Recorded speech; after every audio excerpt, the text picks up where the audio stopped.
Take two. Let's see if it chops us up again. All right, mate. I didn't mention before, but I am actually super honored that you'd have a conversation with me because you seem like you are juggling every ball possible. I'm like, I don't know how some of them, if not all of them, don't hit the floor. So, first of all, thank you for taking the time and then fannying around for half an hour when I try and use my laptop. But in a nutshell, like what do you do? Where do you spend your time? Yeah. Thanks so much for having me on. Yeah, like you said, trying to do a lot of things, but also, trying to focus on some of the main things. I think the three main things I probably spend my most time on are training. Like training takes up a ton of my time in my day. I'm usually, doing like 2 sessions a day at least, and my shoulder rehab and getting that all done. When I'm not doing that, creating, I love like creating content. Usually it's around my training, so it kind of coincides whether I'm filming my training and then putting things together, putting my thoughts about mindset or mental health or that together into that content. I'm always doing something like that. And then just connecting with family, connecting with my dog, connecting with my partner, connecting with people online. I love doing stuff like that as well. So that's kind of what I'm spending most of my time on. You do know there's 24 hours in a day, right? Oh yeah, and I sleep for like a good 8.5 hours of those. I Fucking don't never skimp on my sleep. That's a big one for me. yeah, especially if you want to train and especially if you want to train twice a day. Holy shit, like that's something that especially like back in the day would knock me out of the park if I was training double days. Like the recovery's got to be so well organized, otherwise everything starts falling to pieces from there. Yeah, I 100% agree. Like today is probably like an active recovery day for me. I think I might go cross country skiing in the evening. And then one of my friends is trying to drag me into some training because yesterday he was gone. I ended up using his garage gym to train by myself. So we wanted to train together. So if he's doing something that's more like blood flow, I'm going to do it. If he's doing something like squats, probably going to skip that today because today is like my active recovery day. So I try to just do like light movement, like biking or jogging or something like that. Or cross country skiing, which is supposed to be one of the hardest things you can do, but it's okay. I find there's two disciplines. So like skate skiing is really hard for me. That's like, oh, that's always going to get my heart rate really high. Mm. But I like to do like classic. I have both skis, but classic just for recovery day. I mean, if I go skiing tonight, probably I'll go on the trail that I can just bring my dog. So she's towed to me. So it's like, it's pretty chill. Also, my boyfriend is slower than me. So I can just like my heart rate is very low when we're going together versus if I went by myself. I like it, a little bit of a slide dig. Well, that's I mean, yeah, CrossFitters fucking blow my mind. Like that gone are the days that I'm doing that shit. Like you won't even get me doing a WOD, no WODs anymore. Like my WOD is anything over 3 reps, and that's cardio for me. Like I don't need anything more than that. That I feel that, but sadly, like with my shoulder injury, I mean, I've been missing Olympic lifting, which is that's where I would be like, oh, I'd love to spend just more time there, just doing like one Mm. rep, a couple of reps, but I can't do any of that, and I can't do any of like the gymnastics skill work. So all that I can do is like, yeah, tough workouts, like a lot of I'm getting sick of dumbbells. Mm. Obviously my shoulder rehab, and then I'm just working a lot on my endurance because I've always been more of a like strength power athlete, especially coming from snowboarding. Mm. It's not really you're not building up like a big engine. You have to be fit to like ride all day, and but it's low intensity in that sense, and then it's like a lot of muscular endurance, so like a lot of leg strength and leg endurance and stuff, but not so much like people who have a background with running and things like that. So that's what I'm always focusing on, at least for the last year or two. What did you do to your shoulder? So I've always had rough shoulders. I came from snowboarding, so I've landed on them a couple times, Mm. done my AC joints. Even since I was like 14, I remember I would go to the physio before I go to like the skate park, and she would tape up my back to like fix my posture. So part of it is like I'm just very tight, which makes me naturally pretty strong. Like that's why strength stuff like Olympic lifting is good for me. But when it comes to CrossFit, like you have to find that balance of also being Mm. relaxed and being able to do those longer and distant, longer endurance stuff, and have the mobility as well to do like the gymnastics and not hurt yourself. So I always kind of had cranky shoulders. think a lot of people do in CrossFit, but a lot of it comes just from my natural positioning. So I've always been working on it. It was feeling really good. I was competing in China. I went to Bali for a little vacation afterwards, and a cat ran straight in front of the front tire of my motorbike. And I didn't want to hit it. So I dodged it, ditched the bike at like 60K and landed straight on my shoulder. And that was actually like the shoulder I thought was like my good shoulder compared to the other one that was more cranky. And I thought I did my AC joint. I needed kind of like a mental break from basically competing in sport my whole life. So I was like, okay, I've been burning myself out with like business and sport and all these things. Let me just take a break, recover my shoulder. So let it rest, like let it recover, and it just wasn't healing. Then the pandemic happened, so there wasn't any competitions anyway. So I started really going hard on rehab. Eventually, like a year later, so kind of like very early of 2021, started reincorporating like muscle ups and full movements, and I was like feeling really good. Like I was like, okay, like this is going well. All of a sudden, I just jumped up for a pull up and like lost all strength in my shoulder. So I finally went to go see my sport med that I should have probably seen from the start, but because I thought I already knew what it was, had some other physios around me that were like, yeah, it's probably that. I hadn't. And so I got an MRI and all those stuff, and at least confirmed that I didn't have like a labral tear. We thought I was going to have to get surgery. So this fall I found out no surgery, that's great news. Been going super hard on the rehab with a new rehab coach and a new physio team there with the doctor. And basically I just have a couple small tears in my rotator cuff, and essentially my shoulder in general just looks like someone much older than me if you were to look in the joints. So I'm sure when I'm 60 my shoulder will be done, but I'm doing everything I can to make sure that doesn't happen. And also, like, probably because I'm still not back to Olympic lifting, gonna sit out this CrossFit open and then kind of game season again to keep recovering, because I'd like to get back to competition, but I don't want to like rush back, hurt it, and then I basically can't use the shoulder for the rest of my life. So glad I don't need surgery, but that just means a little bit of a longer road to full recovery.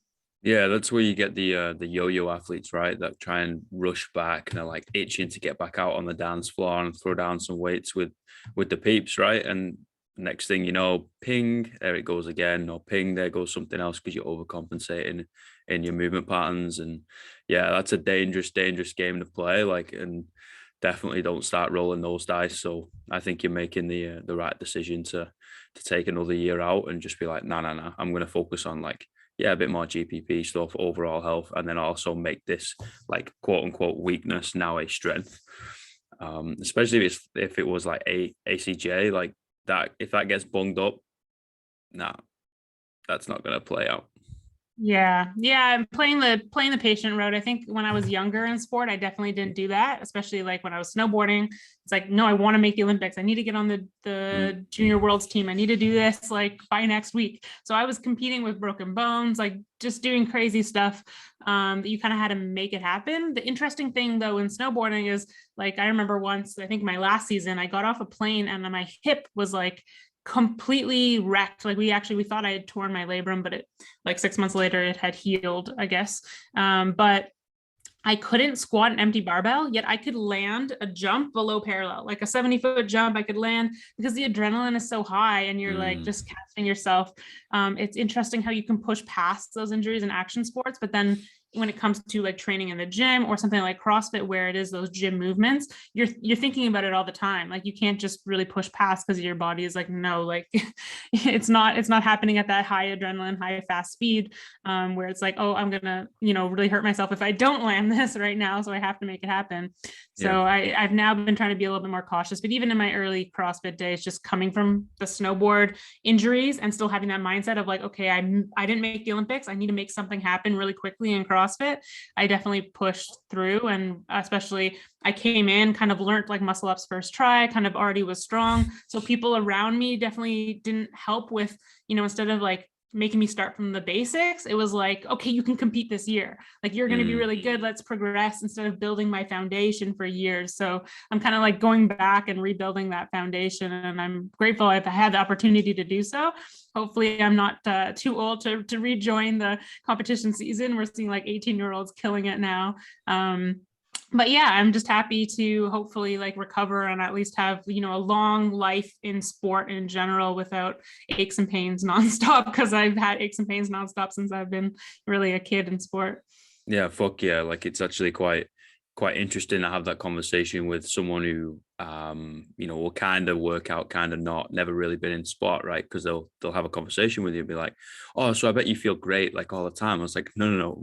I probably feel worse than you do all the time just because I'm so bunged up. It's like it might look a little bit better and you can do a little bit more movement, but the amount of warming up you need to do just to lubricate the joints and be like, oh, let's get these old bones moving. And that's even at a young age, never mind in your 60s, 70s, 80s. Oh yeah, that's like my dad, to convince him to go skiing. He's like, "Oh, my knees will be sore all week."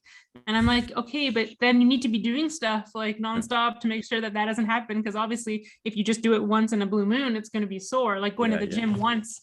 But if you like keep consistent and you do your strength work, and I know one year he did like a lot of home training and he went skiing. He's like, "I feel so good." And I was like, "Wow, like it's so cool to see the big difference there." But yeah, I have a friend, he's like he's a triathlete, and we were joking. He was like, I get like winded going up the stairs, my legs are sore, but he's training like 6 hours a day, doing these things, and people think, oh, you're so healthy, like, and it's different. There's that health scale, right? And it's Yeah. like untrained here, and then it's health in the middle, and then it's like elite athlete performance is on the other side. Like it's a little bit past. I think, once that those days are over of like competing, I think a lot of athletes then they try to find somewhere in that, scale where it's like, okay, now I'm doing this just for longevity rather than like elite performance in this, few years range. Yeah, elite performance is not healthy.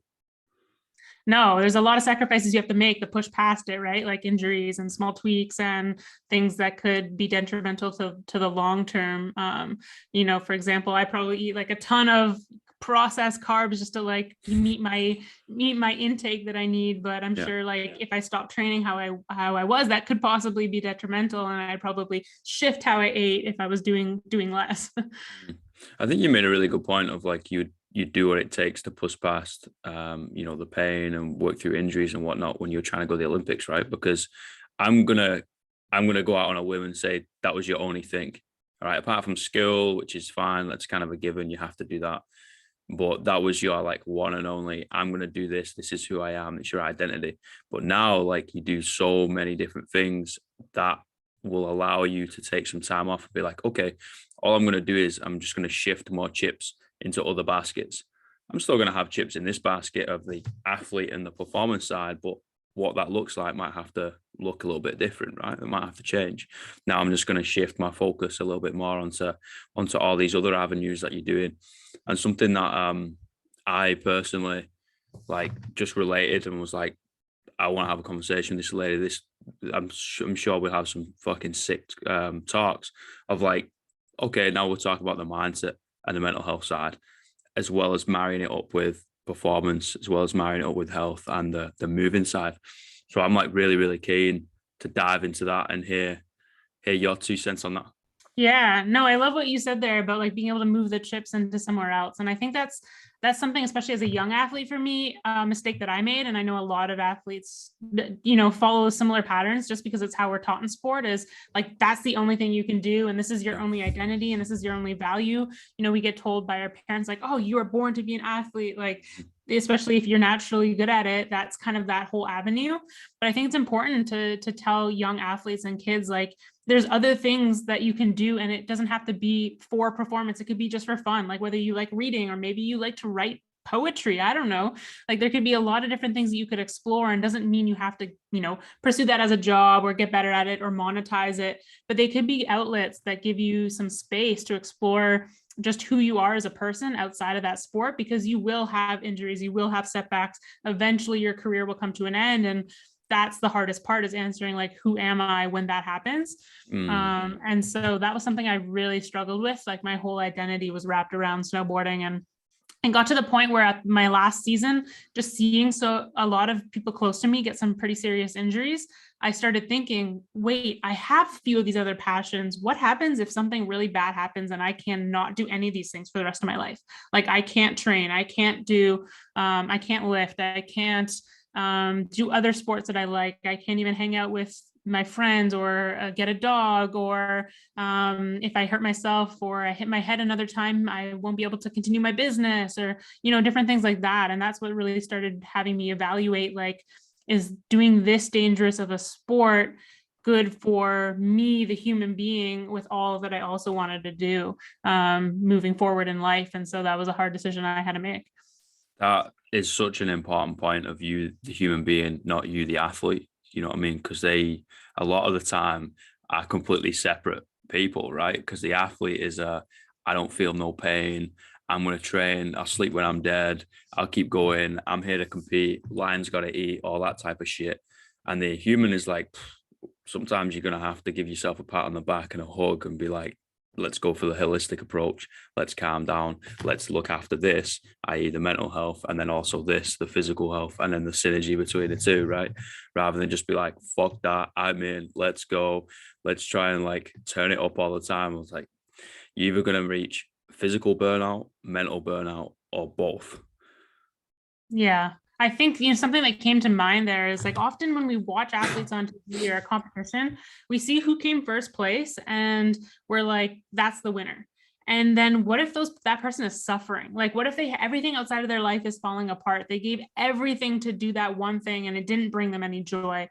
They really didn't, feel the reward from doing that. They're kind of empty when that happens. Like, I know with the mindset that I had when I was snowboarding, I could have made the Olympics. I could have got a gold medal and it would never have been enough because I was always, thinking that my whole identity was wrapped around that whole thing. So I think for me, it was so good to have that, step away and have that perspective and rebuild that relationship with sport where it's like, I really love to compete. That's like who I am in a sense, is like someone who loves to test myself and grow through that. But at the same time, my whole life doesn't revolve around getting the shiny medal or whatever that is. So then sometimes it's interesting because we compare ourselves to that person who came first. We're like, I need to do that. And I need every sacrifice I can make to get that. And so many people end up falling off because they had that mindset and never getting there.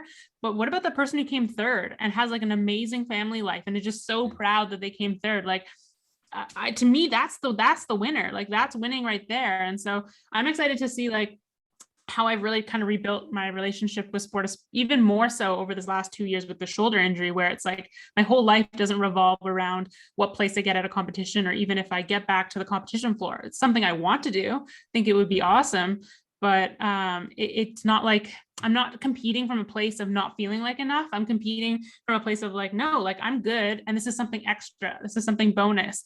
And so I'm interested to see how that plays out, because I think a lot of people think you need that kind of chip on your shoulder to reach the highest level. But I don't think that's necessarily the case. And either way, even if you don't end up being like the world champion, what if you're happier than that? And you're just really happy with the position that you're at? I think that's a win as well. Yeah, I would agree. Obviously coming from a place where I'm obviously not world champion, but I would agree, right? And I think having that mindset of a chip in your shoulder, like the underdog, the the beast in the making. I'm going to go for that gold. I think you've got a very, very short time span for that. I think the body can withstand a lot more of that. I think the mind will end up breaking if you're constantly putting yourself in that like anxious state and kind of self-deprivating.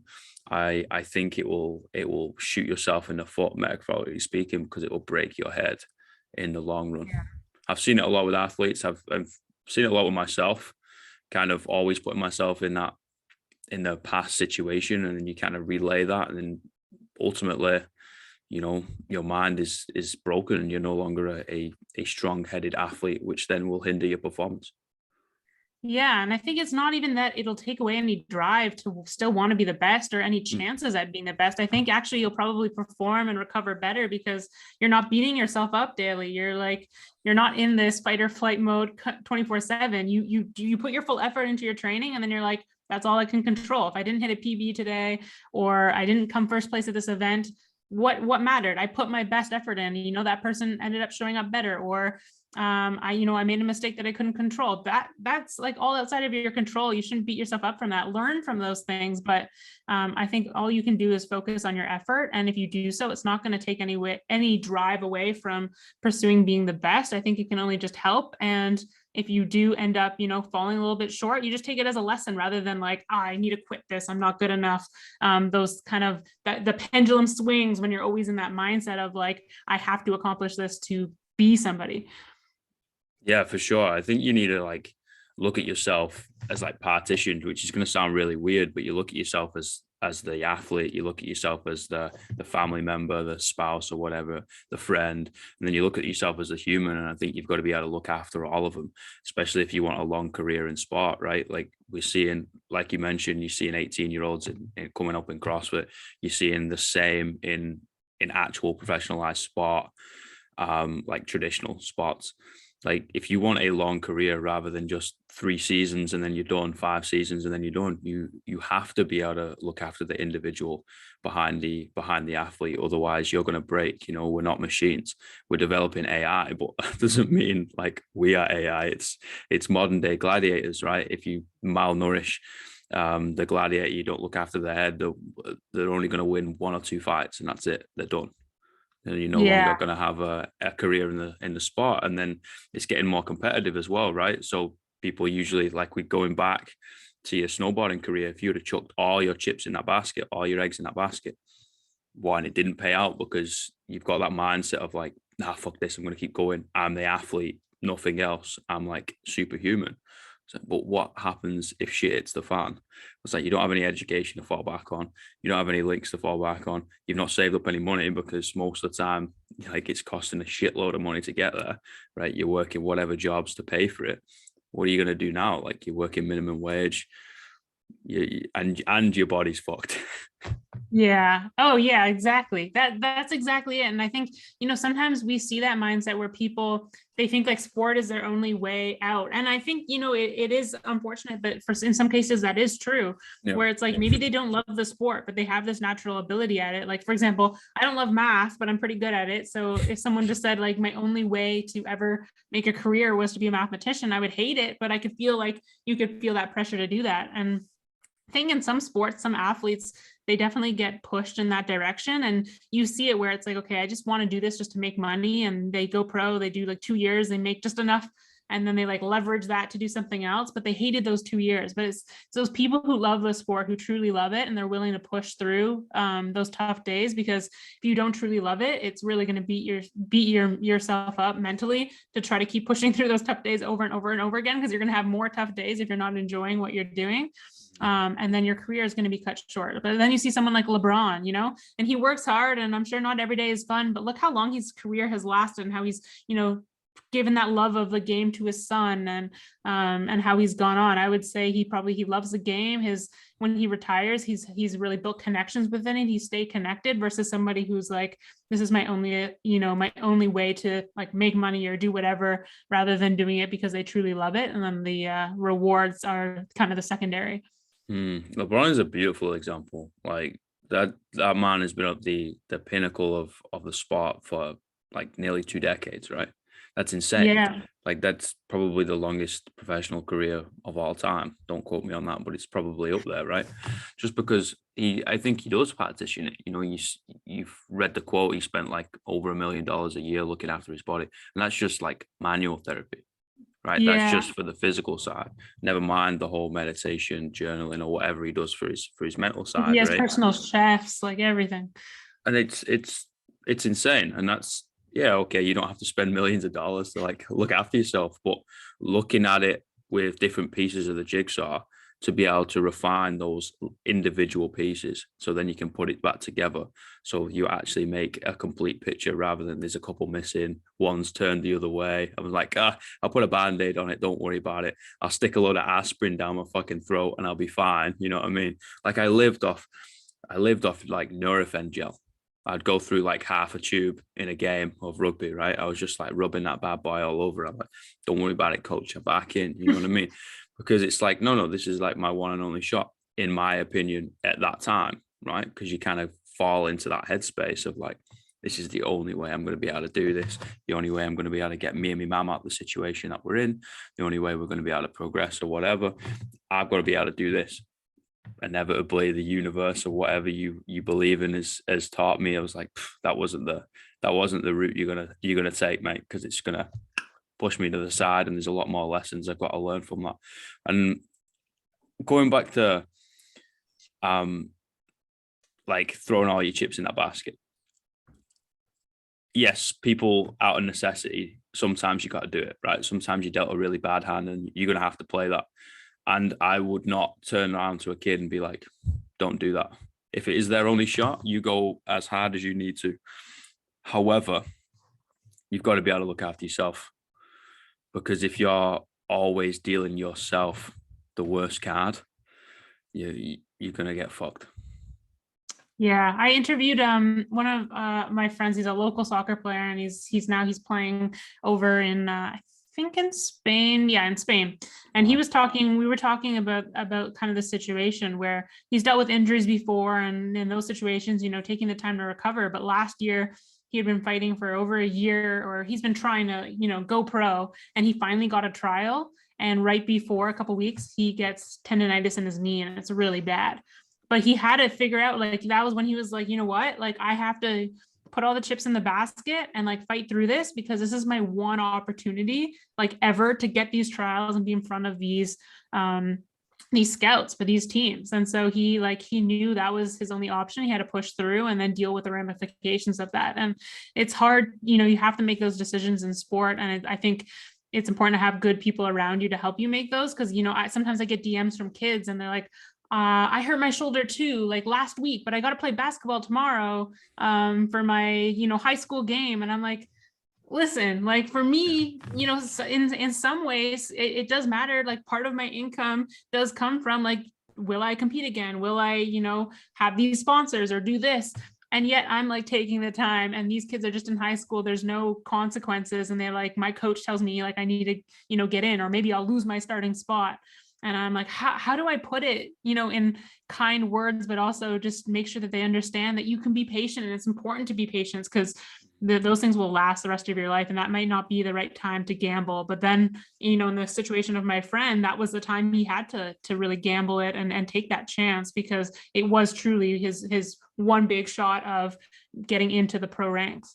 Yeah, risk reward, right? And if you're in high school, or it's just some like Sunday league team and you lose your spot because you're injured and you're out for a couple of weeks, good. Maybe that's just going to stoke the fire a little bit, right? I'm like, oh, maybe I need to, 1, train a little harder, 2, train a little smarter, 3, look after the human, so then I can keep playing rather than just rebounding from these injuries, and then I'm losing my spot, getting it back again, losing my spot, and so on and so forth. I was like, yeah, man, sometimes you're going to have to lose your jersey. Like, you're going to have to fight for that number, right? It's not a given that you don't have your name on the back. You have a number. That means it's not owned by you, right? And it's quite hard to be able to portray that to, let's be honest, children, right? They're like early teenage years. Like, it's really hard. Well, I think, the hardest thing, and I know it was hard for me. And when I talked to other athletes about like transitioning from their sport and stuff, like when I was 21 and transitioning from snowboarding, and then it was like, since I was 3 years old, I told my parents I wanted to go to the Olympics. So it was almost like 90% of my life had been centered around this one goal, versus like if I'm 50 and I've done a few different things, it was like, oh, I tried this for 5-10 years. 5-10 years is, in my span of 50 years, is not as big as 5-10 years when you're like 15 years old. So I think that's the harder point too, because for a lot of kids, for their perspective, it's like their whole lives they've been doing something, but their whole lives in the scheme of things hasn't really been that long. So you can always transition, learn things, what's 2 weeks in the span of things, but for them, then 2 weeks seems like a long time, but they need to like look forward, I think, a little bit. Yeah, I think it's hard, but it's necessary to be able to kind of coach both sides, right? You need to be able to say like, look, yes, if you work hard, you can be able to achieve these things. However, there's always a however, because life is a gray area. Like, there's going to be some exceptions to that. And sometimes you need to sit out and observe. And there's like, everything is always laced with a lesson, rather than like, it's be all and end all. It's do or die all the time. I'm like, it's never a yes, no. It's always a maybe. It's always a, it depends. And that's a really, really hard and strange concept. 1, to be able to teach a kid, and 2, to be able to understand as a kid. Right. But I think the earlier we start saying those things, because you're taught right and wrong, right? We're always like, okay, that's right, that's wrong. I should do this, I shouldn't do that. This is correct, this is incorrect. And everything is like black, white. And then when you get into society, when things are a little bit more organic and they flow, and people like shit themselves, like, "Phew, what do I do now?" Like, there is no right or wrong answer. Like, we'll be able to figure it out. And it's like, yeah, man, that's called life. Like, it's tough. Good luck. Yeah. Right. And I think the earlier we can start that conversation with a kid, even if they're not going to be able to comprehend it, they can then look back when they've gone past the fact and be like, oh, okay, I can put the pieces of the jigsaw together, and they can get that pretty picture earlier rather than reaching 30, 40 and be like, oh shit, I've been doing everything wrong. Yeah, I think it is important to learn some of these lessons as early as possible. And I was definitely a kid who, like, I can hear my dad's voice in my head now, like saying like, no, the world isn't black and white, because I was very much like extremes. I lived in the different extremes, and that was like my world. And it was like, me against the world kind of thing. And then I think that's why I am grateful for the experience that I had with leaving my sport at the young age of 21 and having to reassess that dream and go through all that, because I'm really glad that now at 28, I've learned those lessons. Not learned those lessons, because I'm sure for the rest of my life, I'll still be working on all those lessons and reevaluating and continuing to learn and grow. But at least I've been through it and have like started to think like, okay, there's this gray area, and like life happens in that gray area. And I'm just grateful to have been able to see that in my 20s rather than, like 30s, 40s. But nevertheless, if anyone's listening in your 30s, 40s, and you're still figuring that out, that's all good. You still got life ahead of you. Like whenever you figure that out is the right time. Like, it's never too late, right? Yeah, I mean, like the best time to plant a tree was 50 years ago, and the next best time is now. So right now. Yeah, that's a really cool saying. I like that one. Yeah. Yeah, like so jumping into the mental health and the mindset scene, what was it, if there was a specific event, or maybe it's just a passion that you just like, fuck, I gotta do this and start talking about it.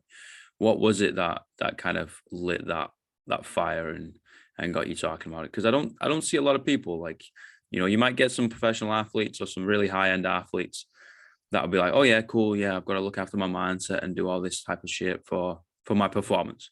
I was like, oh yeah, it's for all for my performance, it's for my sport. You're a little bit different. It's like, well, with the mental health, it's both sides of both sides. So what lit that fire? Yeah, so I was kind of lucky at a young age to get a little bit of exposure, at least to like mindset stuff, where I think I was 17 when I got selected for the junior national team. My parents were like, you've never had a snowboard coach, you need to get in the gym to prevent injuries, like you need to do all these things. So we were kind of scrambling, and my dad knew the coach of the local university hockey team, and there was a girl who was doing the strength and conditioning, and while she was getting her master's in sports psychology.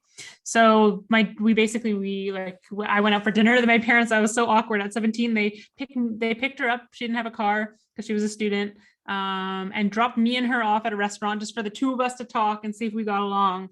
And at 17, just being like socially awkward, I was like, why am I like here with this like 25-year-old just trying to like talk about, training and nutrition and sports psychology. But it was great because then I was actually able to drive. And so we ended up working with her as my strength and conditioning coach. And I would pick her up and we'd go to the gym, and she would give me some little homework about sports psychology, kind of just basic questions about myself and things. So I started learning about like introspection and self-awareness and stuff like that. And so it was a really cool scene because then she's training me, but also helping me with sports psychology at the same time.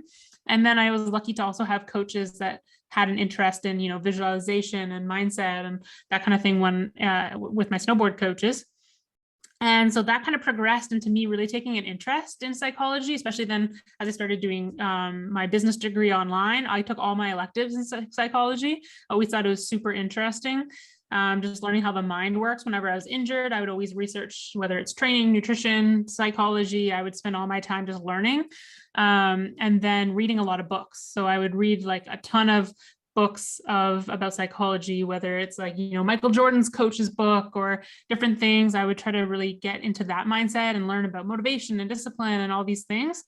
And then when it really happened to start thinking more about mental health was, I think, I'm trying to remember when it happened, but it was during one of my seasons. The season ended. My aunt and uncle dropped me off at downtown Vancouver, so a big metro right during rush hour with my snowboard bags, my suitcases, and I was basically had to go across town by myself to go see another family member before I flew out the next day. And all of a sudden I found myself with the trains coming by, and every time, because it was so busy and crowded, they'd be so full, there was no way I could get in with my suitcases and everything. And then people would rush past me as if they didn't see me and just like crowd in.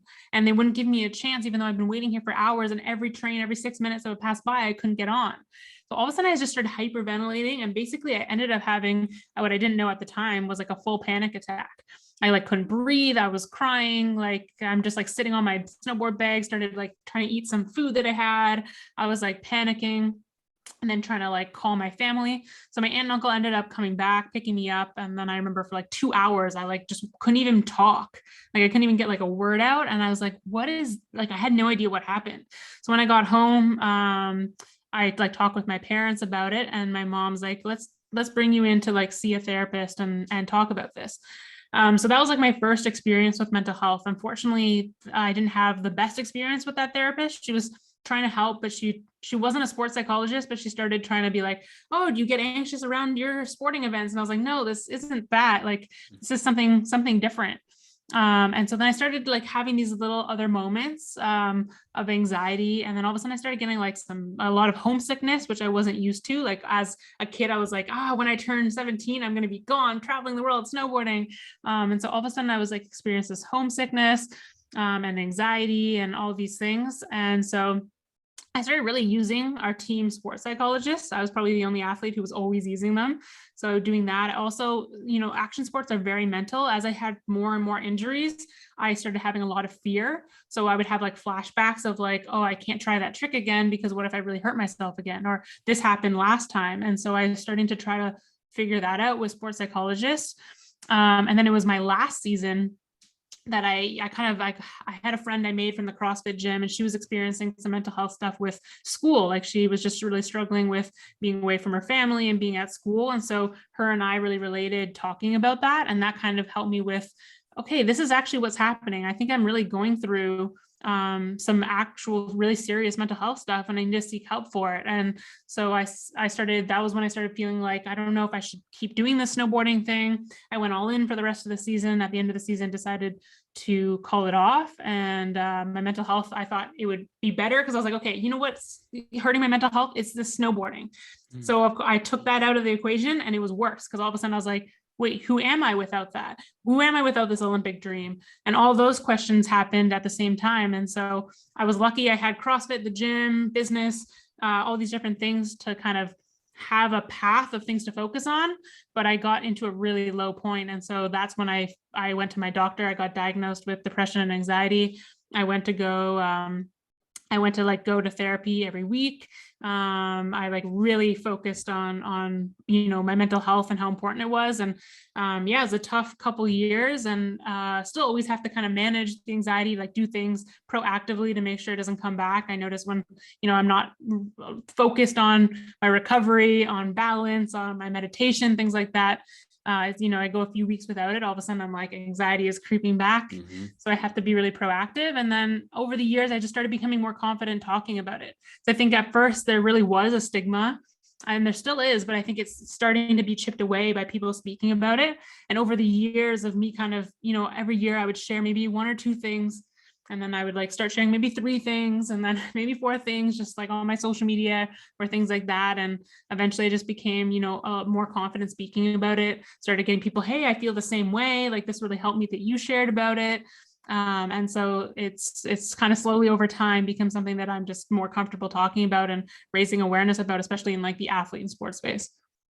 I'm really grateful for you to share that. So thank you very much. And I'm sure everybody else listening is in the same boat.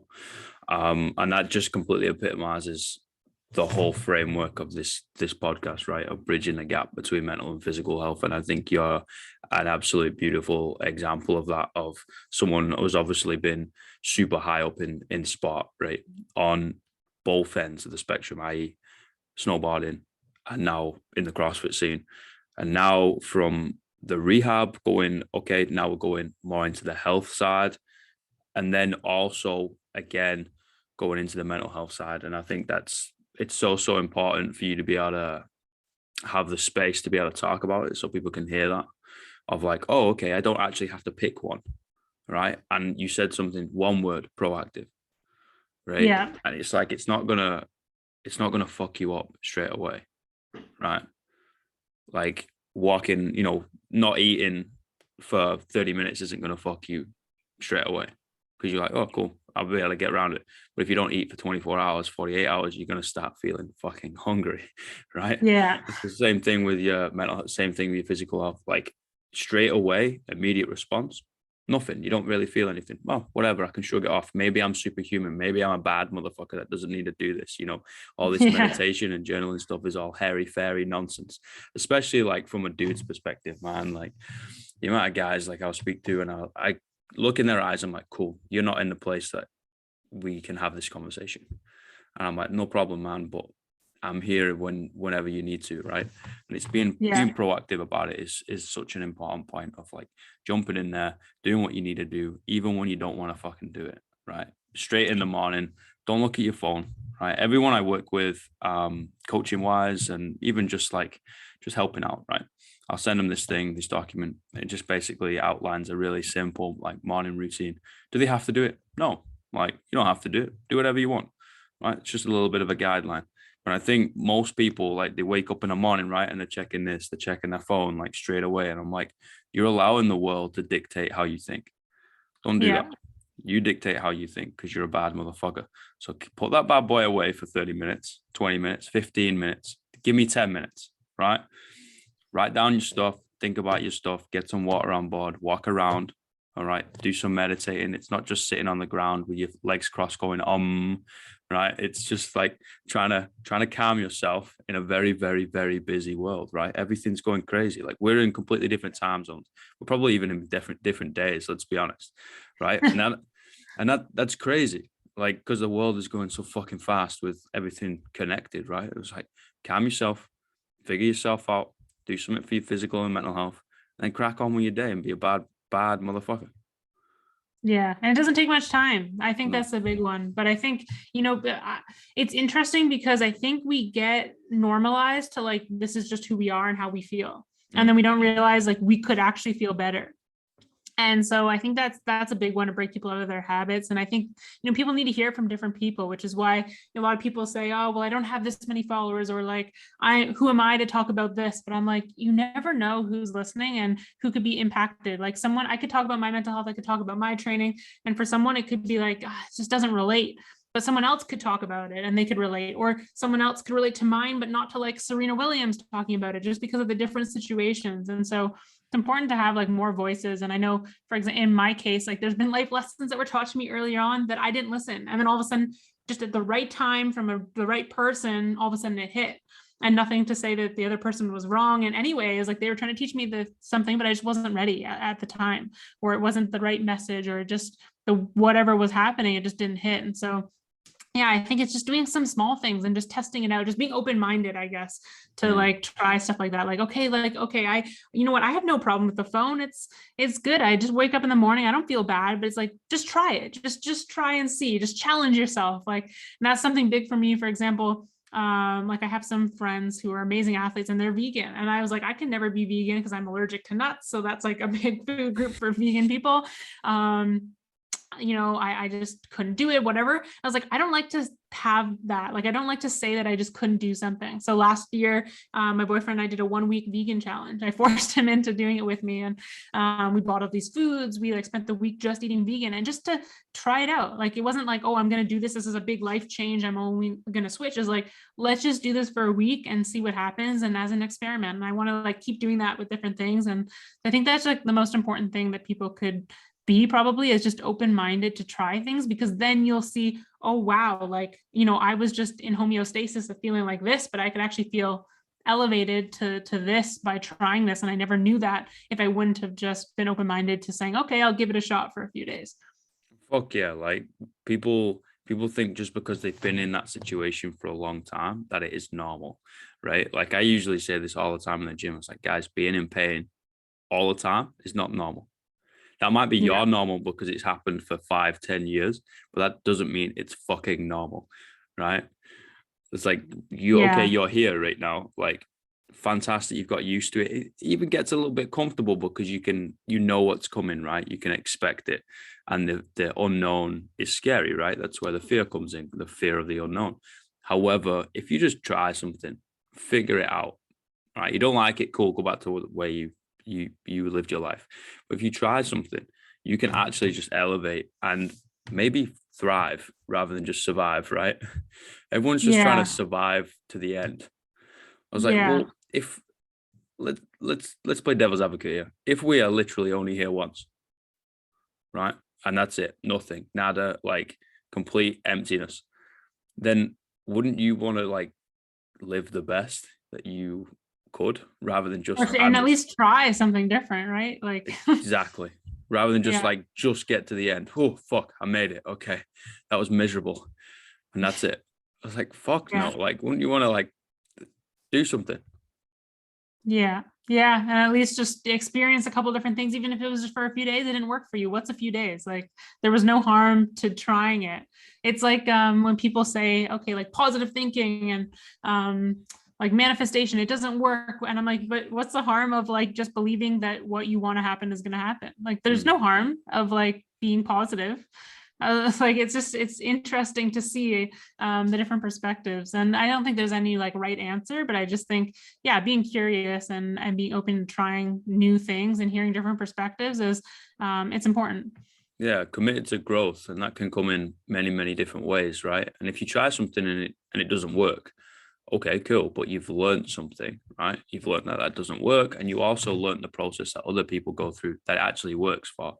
So then you can actually build a better connection with people who aren't just a complete copy of you, right? And then you can like develop something called empathy, which is what we all need, right? Yeah, no, it's so true. I was having a conversation with a friend the other day, and he's like really big into like wellness coaching and stuff. And he was talking about how he has ice baths right before bed. And he was like, "Do you do this?" And I was like, "I used to have like cold showers in the summer when I have no AC, just to like cool my temperature down." But I said, in it just I was noticing like I track with a recovery device all my habits and all these things, and it showed me objectively that like the ice baths before bed and stuff wasn't helping me, so I just didn't do it. And but for him it's like the opposite, right? And so I think that's the cool thing is like different things work for different people, but we won't know that if we try it. And like someone could tell me this breath work is going to work for you, and I could be like, no, like it's not. But what if I try it and it does? Or what if I tried it and it doesn't, but I know it works for that person? Then I'm not going to go around just telling people, oh, that doesn't work, it's hocus pocus. I'm just going to be like, it didn't work for me. But I think it's important like different people try things, because there's not just like one solution for one person. It would be boring if the world were like that, because otherwise we would have the exact formula for everything. Like this is how you become the best scientist, this is become how you become the best athlete. Like there just isn't an answer. And I think that's what makes life interesting. Yeah, and also it would like nullify communication because we wouldn't need to because everyone thinks the same, right? We would just be Yeah. these beings just walking through life thinking the same thing and be like, well, that doesn't make any sense. Like embrace our differences. Yeah, we are all the same, all right, fundamentally, but also we're not. And again, it Yeah. goes back to that gray area of like, okay, like love the similarities, but also love the differences. And like, fuck, okay, what's that like? The amount of people like, will come into your life that'll have so many different stories to tell. All you got to do is ask, what's that like? Oh, Yeah. well, it's like X, Y, and Z. Holy shit, I never would have thought like that. Well, yeah, because one, you've never done it, or two, you've never seen it. Yeah. Oh, Yeah. 100%. mate, I I really appreciate your time. I'm not going to keep you any longer because of the difficulties that we had technologically and now verbally. Um, on my end, of course. I mean, you know what you're doing. I seriously appreciate your time and everything that you're doing. Like the polar opposites of what you do, I think is really really cool to be able to see on a higher level, right? And I'm sure a shit ton of people appreciate you as well. So thank you. Well, yeah, thank you for having me on. And I really love this conversation. So thanks for giving me the platform to have it. I always, mate. Like I'm here if you ever want to shoot the shit, and if you and yours are ever like, I don't know, dossing around in the bottom right hand corner of the world, then hit me up and I'll we can grab a coffee sometime or something. Yeah, unfortunately, when I was snowboarding, I never made it down to New Zealand, Australia. Everyone else did, but I always had to like work to pay for the rest of my Oh, season while everyone was doing their summer training. But yeah, I have some friends in New Zealand, like from snowboarding, and my boyfriend has family in Australia, and so it's perfect. definitely it's on the list eventually to get down there. Yeah, do it. Like I'm not joining you for a WOD. I'm not doing any burpees, but I'll do one clean and jerk and a snatch, and I'll sit down and eat Haribos. And when my shoulder is better, then I'll have to come down. Then I can Olympic lift. All right, sounds good. Sounds good. All right, mate. Take it easy, and I appreciate it. Awesome. Thanks for having me. All right, mate. Take it easy.